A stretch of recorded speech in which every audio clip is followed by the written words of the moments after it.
जय हिंद। त्रिभुज की आज की इस वीडियो में हम देखेंगे कोणों के आधार पर त्रिभुज के प्रकार।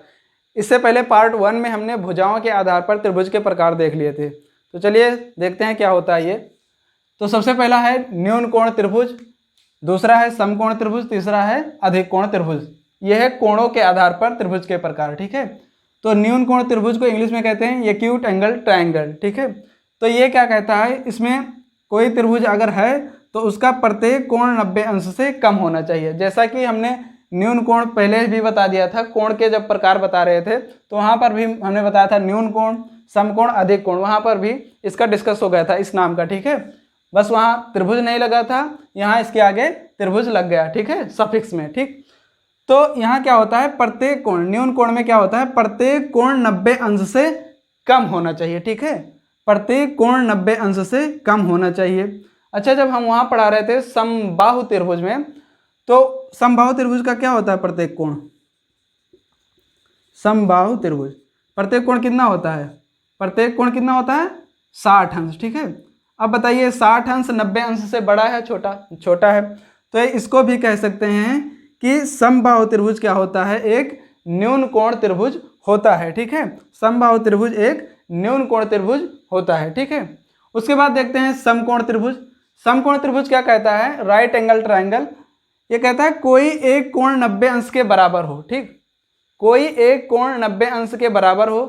अब बचे दो कोण का योग कितना होना चाहिए, 90 अंश होना चाहिए ना। अगर 90 अंश से ज़्यादा हो जाएगा तो तीनों कोणों का योगफल 180 अंश से ज़्यादा हो जाएगा, तो वहाँ त्रिभुज बनना संभव नहीं है। इसलिए शेष जो दो कोण बच जाते हैं उनका जो है योग कितना होना चाहिए, 90 अंश। तो यहाँ से कोण C बराबर कितना है, 90 अंश। और यहाँ पर कोण A प्लस कोण B बराबर कितना है, यहाँ कोण का निशान रहेगा, कोण B बराबर कितना है, यहाँ से 90 अंश। ठीक है, इन दोनों का योग कितना हो जाएगा, इसको हम सही से लिख देते हैं, ये अच्छा नहीं लगता है। कोण A प्लस कोण B, ये कोण A प्लस कोण B बराबर कितना है, 90 अंश के बराबर होना चाहिए। ठीक है, अगर एक कोण 90 अंश है तो समकोण त्रिभुज में शेष दो कोणों का योग कितना होना चाहिए, 90 अंश के बराबर होना चाहिए। अब इनके पास चलते हैं, ये क्या कहते हैं, अधिक कोण। अधिक कोण त्रिभुज, इसको कहते हैं ऑब्ट्यूज एंगल ट्रायंगल। ठीक है, तो इसमें क्या होता है, कोई एक कोण 90 अंश से अधिक होना चाहिए। कोई एक कोण 90 अंश से, 90 अंश मतलब समकोण से अधिक होना चाहिए।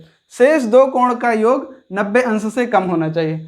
अब यहाँ कम हो गया। ठीक है, 90 अंश से कम होना चाहिए। 90 अंश से अगर बराबर हो जाएगा तब भी ये अधिक कोण नहीं होगा। यहाँ पर शेष जो दो कोण हैं उनका योग कितना होना चाहिए, 90 अंश से कम होना चाहिए। अगर योग 90 अंश से अधिक हो जाएगा तो यहाँ पर भी ये त्रिभुज के तीनों अंतः कोणों का योग 180 अंश से ज़्यादा हो जाएगा।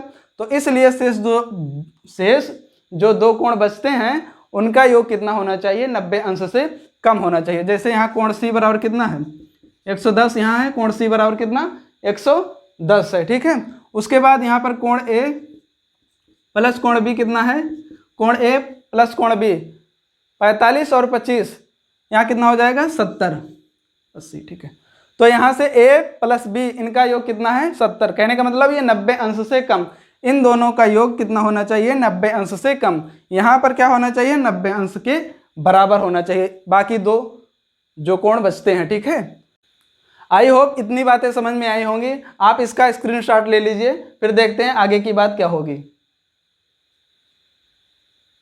चलिए अब आगे की बात करते हैं। देखिए यहाँ पर अगर सभी कोण दिए गए हों और ढंग का फिगर बना हो तब तो हम बता सकते हैं कौन सा त्रिभुज है, न्यून कोण त्रिभुज है या समकोण त्रिभुज है या अधिक कोण त्रिभुज है। लेकिन अगर यहाँ पर कोण ना दिया गया हो और ना फिर ढंग का कोई फिगर बना हो तो कैसे बताएंगे कौन सा त्रिभुज है। तो उसके लिए हमें दूसरी चीज़ दी होनी चाहिए। ठीक है, वो कौन सी चीज़ है, वो चीज़ ये है कि इन त्रिभुजों में सभी भुजाओं की लंबाइयाँ दी होनी चाहिए। ठीक है, तभी हम बता पाएंगे कि कौन सा त्रिभुज है। तो मान लेते हैं ये कोण नहीं दिया गया। ठीक है, इसको हम मिटा देते हैं कोण, और कोण A के सामने की भुजा मान लेते हैं A है, कोण C के सामने की भुजा मान लेते हैं C है, कोण B के सामने की भुजा मान लेते हैं B है, और मान लेते हैं कि C सबसे बड़ी भुजा है। ठीक है, C सबसे बड़ी भुजा है, बड़ी भुजा है। ठीक है, तो गणितज्ञों ने एक फार्मूला दिया। ठीक है, इसका यूज करके हम बता सकते हैं कि कौन सा त्रिभुज है ये, ठीक है। तो यहाँ पर फार्मूला क्या दिया, जो छोटी भुजा बची हैं उनका स्क्वायर करेंगे, ठीक है, और उनको आपस में जोड़ देंगे। अगर ये मान बड़ा होगा सबसे बड़ी भुजा के स्क्वायर का, तो यह कौन सा त्रिभुज हो जाएगा, तो यह त्रिभुज न्यून कोण हो जाएगा, ठीक है। सी यहाँ पर सबसे बड़ी भुजा है, कहने का मतलब सबसे बड़ी भुजा का वर्ग करेंगे और दो छोटी भुजा हैं उनका वर्ग करके जोड़ देंगे। अगर इधर का मान इससे बड़ा आ रहा है तो यह कौन सा त्रिभुज हो जाएगा, यह न्यून कोण त्रिभुज हो जाएगा, न्यून कोण, ठीक है। अब इसमें देखते हैं, अगर यहाँ इसके सामने की भुजा सी, और इसके सामने की भुजा बी, और इस कोण के सामने की भुजा ए है, ठीक है। तो यहाँ सी सबसे बड़ी भुजा है, ठीक है, सबसे बड़ी भुजा, सी सबसे बड़ी भुजा है। तो यहाँ पर क्या होगा, इन दोनों छोटी भुजाओं का स्क्वायर का योग, ठीक है, दोनों का स्क्वायर का योग बराबर होना चाहिए किसके, सबसे बड़ी भुजा के स्क्वायर के, ठीक है।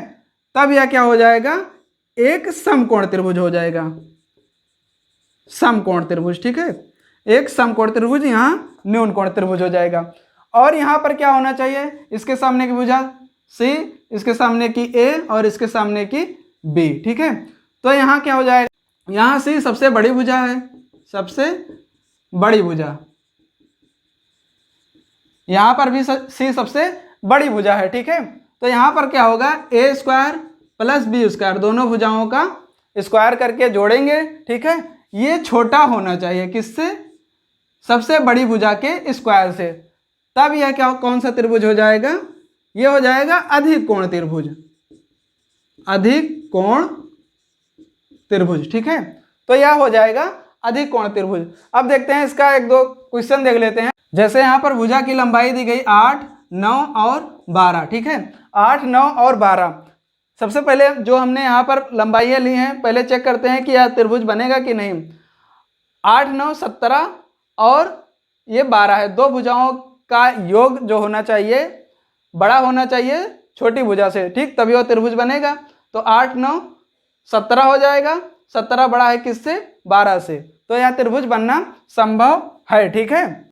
अब यहाँ चेक हो गया 8, 9, 17, 17 बड़ा है किससे, 12 से, ठीक है। तो यह क्या हो गया, त्रिभुज हो गया। मैंने जो यहाँ पर भुजाओं की लंबाइयाँ ली हैं, ये त्रिभुज बन जाएगा, तो बनेगा, लेकिन पता करना है कौन सा त्रिभुज बनेगा, न्यून कोण बनेगा या समकोण या अधिक कोण। अगर भुजाओं के आधार पर पूछे कौन सा त्रिभुज बना है, तो यहाँ पर कौन सा त्रिभुज दिख रहा है, यहाँ पर विषमबाहु त्रिभुज दिख रहा है ना।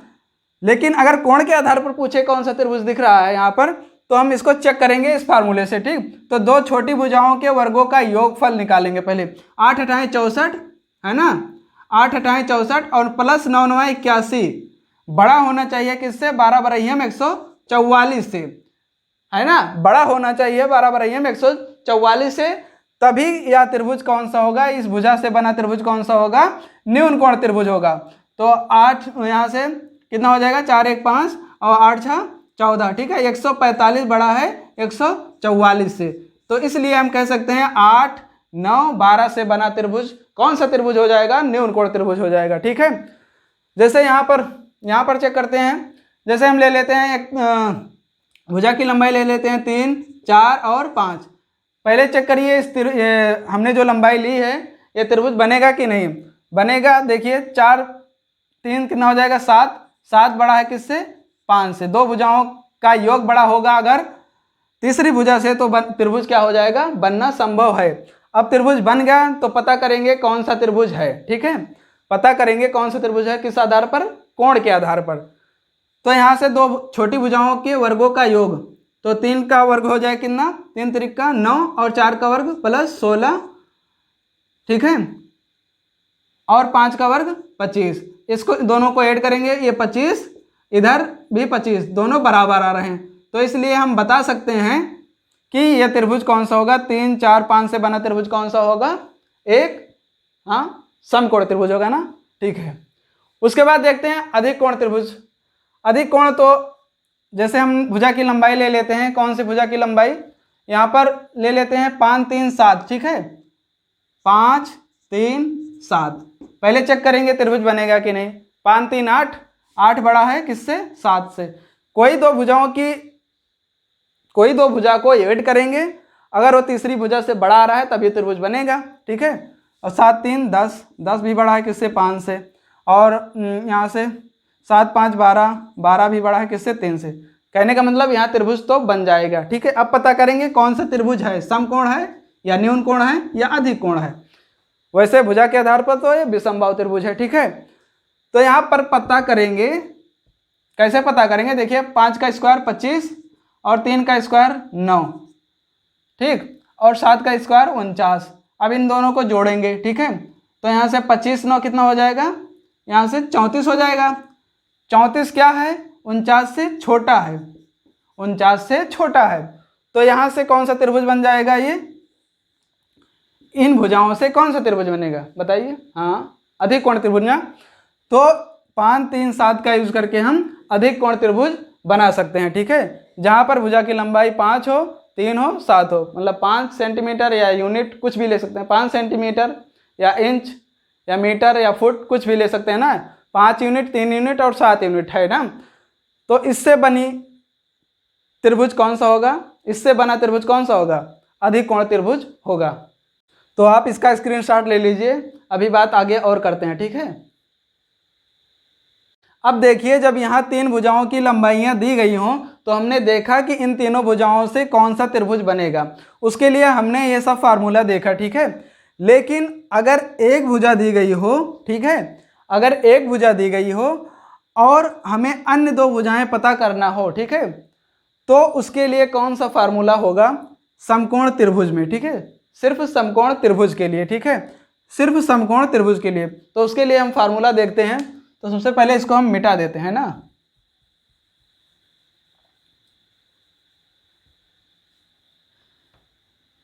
देखिए, अगर n बराबर क्या है? विषम संख्या, ठीक है, विषम संख्या। n बराबर क्या है? विषम संख्या। तो त्रिभुज की एक भुजा n होगी, दूसरी n स्क्वायर प्लस 1 होगी अपान 2 होगा, ठीक है, तीसरी n स्क्वायर माइनस 1 अपान 2 होगा, ठीक। जैसे यहाँ n का मान हमने 3 रखा, ठीक, तो यहाँ n स्क्वायर मतलब 3 त्रिक का 9 प्लस 1 बटे 2। ये कहने का मतलब क्या हो जाएगा? 9 1 10 बटे 2 हो जाएगा ना। यहाँ 9 प्लस 1 बटे 2, यहाँ पर 3 त्रिक का 9 माइनस 1 बटे 2, ठीक है। तो यहाँ 3, यहाँ 9 1 10, 10 बटे 2 कहने का मतलब 5 आ जाएगा। और यहाँ कितना आ जाएगा? यहाँ 9 में से 1 गया 8, 8 बटे 2 कहने का मतलब यहाँ 4 आ जाएगा, ठीक है। ये जो होता है ये सबसे बड़ी भुजा होती है, ठीक है, n स्क्वायर प्लस 1 अपान 2, ठीक। जैसे यहाँ पर n का मान अगर, तो ये ट्रिपलेट मिल गया ना हमें, 3 5 और 7, ठीक है। 5 का स्क्वायर बराबर होगा 3 के स्क्वायर और 4 के स्क्वायर के योग के, ठीक है। उसके लिए यह फार्मूला होता है। देखिए, जैसे यहाँ पर एक और एग्जाम्पल दे देते हैं। 7 है, n बराबर 7, तो यहाँ 7 7 49 प्लस 1 50 बटे 2, 49 प्लस 1 50 हो जाएगा, बटे 2 करेंगे कितना आ जाएगा? 50 बटे 2, 50 का था 25 ना, तो यहाँ से 25 हो जाएगा। 7 25 और कितना हो जाएगा? यहाँ से 7 7 49 माइनस 1, यहाँ से 7 7 49 माइनस 1 करेंगे कितना आएगा? 48, 48 का आधा कितना हो जाएगा? 24 ना, है ना, 24 हो जाएगा। तो 7 25 24, 7 का वर्ग और 24 का वर्ग करके जोड़ेंगे और 25 का वर्ग करेंगे तो दोनों बराबर आ जाएगा, ठीक है। 25 का वर्ग करेंगे और 7 का वर्ग प्लस 24 का वर्ग करके जोड़ेंगे तो कितना आ जाएगा? कितना आ जाएगा? दोनों बराबर आ जाएंगे, है ना। तो इससे हम पता कर सकते हैं इस फार्मूले से कि अगर समकोण त्रिभुज की एक भुजा पता है तो अन्य 2 भुजाएं हम इस फार्मूले से पता कर सकते हैं, ठीक है। अब बात करते हैं कि यहाँ पर न्यून कोण में 2 भुजाओं के वर्गों का योगफल बड़ी भुजा के वर्ग से बड़ा क्यों होता है, और यहाँ पर 2 भुजाओं के वर्गों का योगफल बड़ी भुजा के वर्ग के बराबर क्यों होता है, और यहाँ पर 2 भुजाओं के वर्गों का योगफल बड़ी भुजा के वर्ग से छोटा क्यों होता है, इसके बारे में हम डिस्कस करेंगे, ठीक है। आप इसका स्क्रीनशॉट लेना चाहे तो ले सकते हैं, सिर्फ इसी का लेना, ठीक है, इसी का लेना है। इसको समझने के लिए सबसे पहले आपको कोसाइन रूल देखना पड़ेगा, ठीक है, कोज्या नियम। ये टॉपिक इंटरमीडिएट का है। देखिए, सबसे पहले देख ही लेते हैं कोज्या नियम क्या है। कोज्या नियम, ठीक है, या कोज्या रूल, ठीक है, कोसाइन रूल, कोसाइन RULE, ठीक है, रूल। कोसाइन रूल क्या है, ठीक है। सबसे पहले हम एक त्रिभुज बनाएंगे। सबसे पहले एक हम त्रिभुज बनाएंगे, ठीक है, भुजा ABC, ठीक है, इसके सामने की भुजा C, इसके सामने की भुजा A, इसके सामने की भुजा B, ठीक है। अब यहाँ से हम क्या करेंगे, एक परपेंडिकुलर डाल देंगे ऐसे, ठीक है, एक लंब डाल देंगे और इसको मान लेंगे कितना है, यच है, ठीक, ये क्या है, यच है।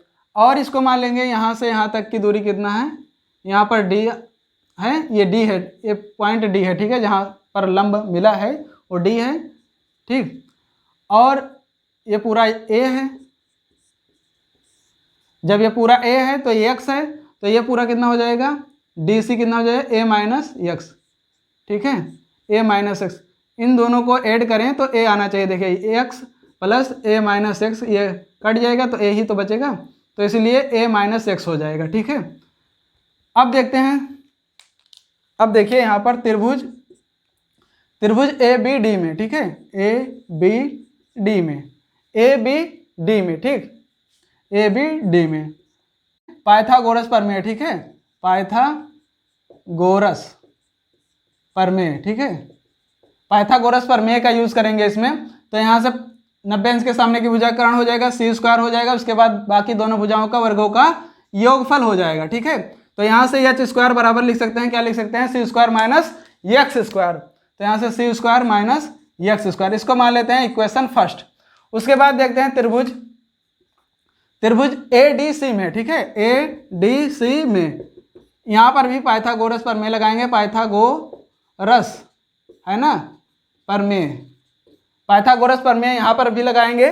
तो यहाँ से क्या हो जाएगा, यहाँ से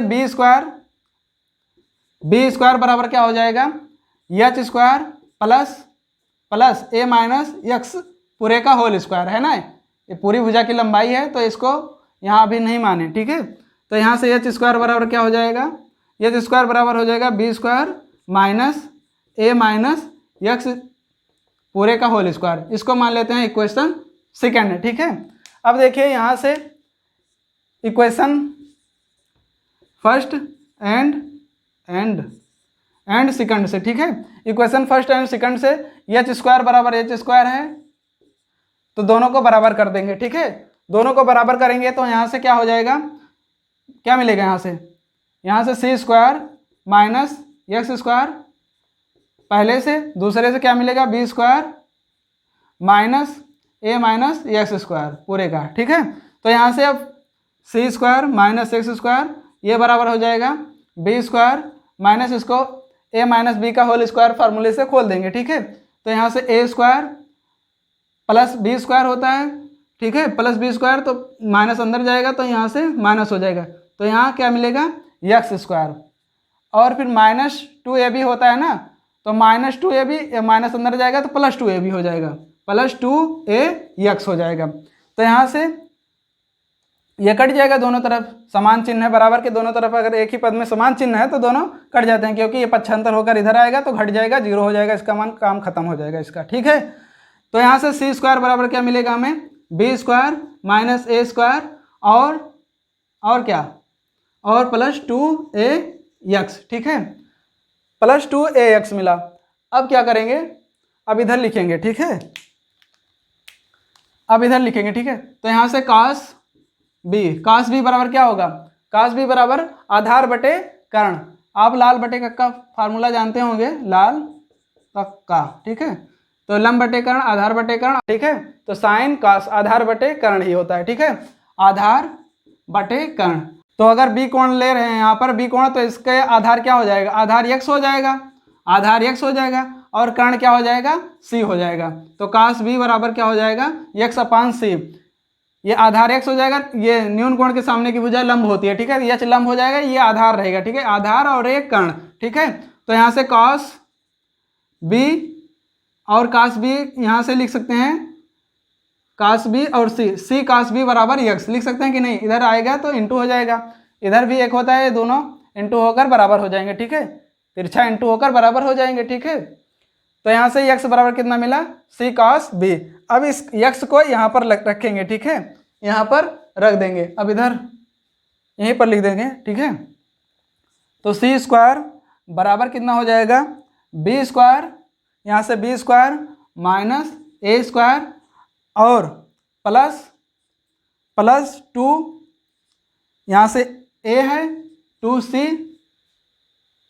2c और हो जाएगा कितना 2c cos b, है ना, cos b। x का मान यहाँ पर रखें, यहाँ पर इतना एक ही तो x है, तो यहाँ x का मान कितना है c cos b यहाँ रख दिए, ठीक है। अब यहाँ से हमें सिर्फ cos b चाहिए, तो cos b को एक किनारे कर लेंगे, ठीक है, एक किनारे मतलब बराबर के एक ही तरफ कर लेंगे, तो cos b बराबर हो जाएगा यहाँ से, और बाकी को इधर भेज देंगे, तो यहाँ से c स्क्वायर इधर पहले से ही है और a स्क्वायर, तो c स्क्वायर a माइनस में है तो इधर आएगा प्लस में हो जाएगा a स्क्वायर, और b इधर प्लस में है तो इधर हो जाएगा आएगा तो माइनस में हो जाएगा b स्क्वायर, ठीक है। और इधर ये गुणे में है तो इधर आएंगे क्या हो जाएंगे, भाग में हो जाएंगे, तो 2ac हो जाएगा। तो cos b बराबर कितना मिला, cos b बराबर c square plus a square minus b square upon 2ac। जो यहाँ पर देखिए, इसको याद करने का तरीका क्या है, जो यहाँ पर कोण रहेगा यहाँ पर वो भुजा माइनस हो जाएगी, ठीक है, जो यहाँ कोण रहेगा उसके सामने की भुजा जो होगी वो माइनस हो जाएगी, और बाकी भुजा यहाँ पर इसको स्क्वायर करके जोड़ लिया जाएगा और यहाँ दोनों भुजा को गुणा कर लिया जाएगा। यह है याद करने का तरीका, ठीक है। आप इसका स्क्रीनशॉट ले लीजिए, फिर आगे देखते हैं। चलिए अब आगे देखते हैं, इसको मिटाते हैं पहले। देखिए, और बाकी अगर लिखना हो तो जैसे यहाँ पर हमने यहाँ लंब डाला, तो इसी तरीके से यहाँ पर भी लंब डाल सकते हैं, इस पर और इस पर भी लंब डाल सकते हैं, ठीक है। तो यहाँ से क्या हो जाएगा, अगर cos a लिखना चाहें हम, cos a बराबर क्या हो जाएगा, b square plus c square minus a square बटे 2bc। इसी तरीके से cos c क्या हो जाएगा, cos c हो जाएगा यहाँ से a square plus b square minus c square बटे 2ab। और cos b क्या हो जाएगा, cos b यहाँ पर जो निकला है हम लिख देते हैं, यहाँ पर भी cos b क्या हो जाएगा, a square plus c square minus b square बटे 2ac। जो यहाँ कोण रहेगा वही भुजा यहाँ माइनस होगी, और ये दो जो कोण बचते, जो भुजा बचती है वही भुजा नीचे भी रहेगा, ठीक है। यह याद करने का तरीका, इसका भी स्क्रीनशॉट ले सकते हैं। देखिए, हमने यहाँ पर चतुर्थांश बनाया है, ये पहला चतुर्थांश, या दूसरा, या तीसरा, या चौथा, ठीक है। तो यहाँ पर 0 अंश होता है, यहाँ पर 90 अंश होता है, यहाँ 180 अंश और यहाँ 270, फिर यहाँ 360 अंश। अगर घूम के कोण चला आया पूरा तो 360 अंश हो जाएगा।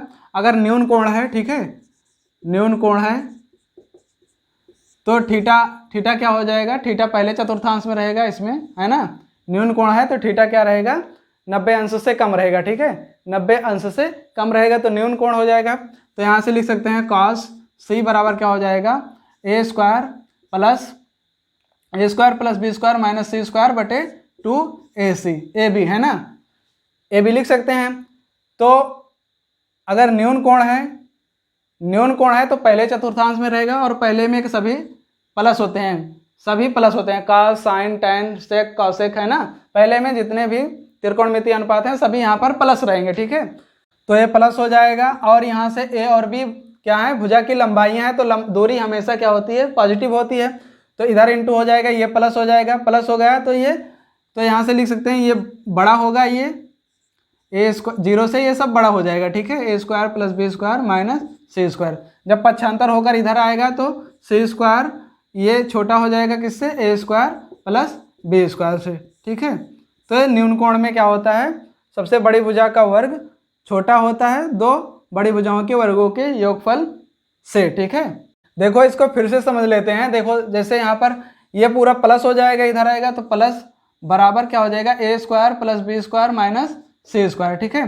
तो प्लस जो होता है, जैसे संख्या रेखा पर 0 1 2, ये प्लस जो होता है 0 से बड़ा होता है, ठीक है।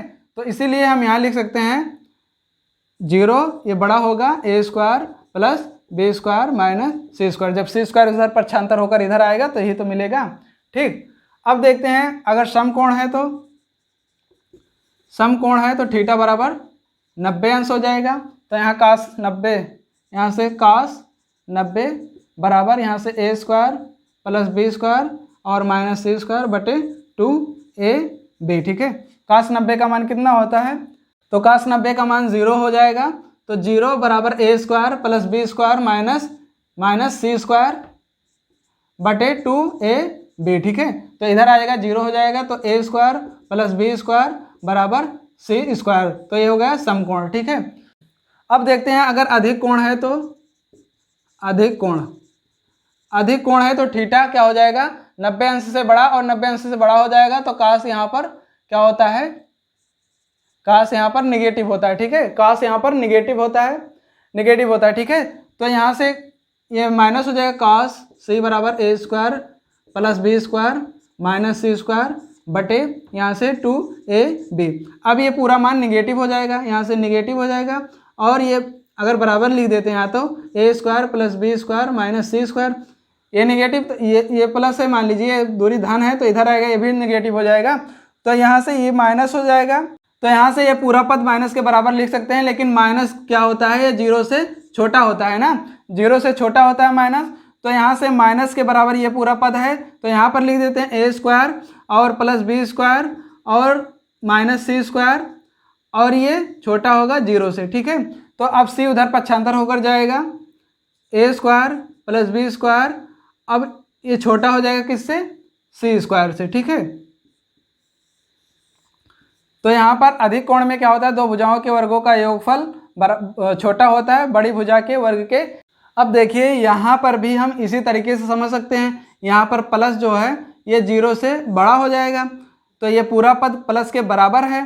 तो यहाँ पर प्लस की जगह पर हम इस पूरे पद को रख देंगे यहाँ पर, तो वही तो मिला यहाँ पर भी। तो इस तरीके से हम सिद्ध कर सकते हैं, ये न्यून कोण के लिए, ये समकोण के लिए, ठीक है, और ये अधिक कोण के लिए, ठीक है। तो इस तरीके से हम सिद्ध कर सकते हैं, ठीक है। आई होप जितना हमने समझाने की कोशिश की समझ में आया होगा। मिलते हैं नेक्स्ट वीडियो में। जय हिंद।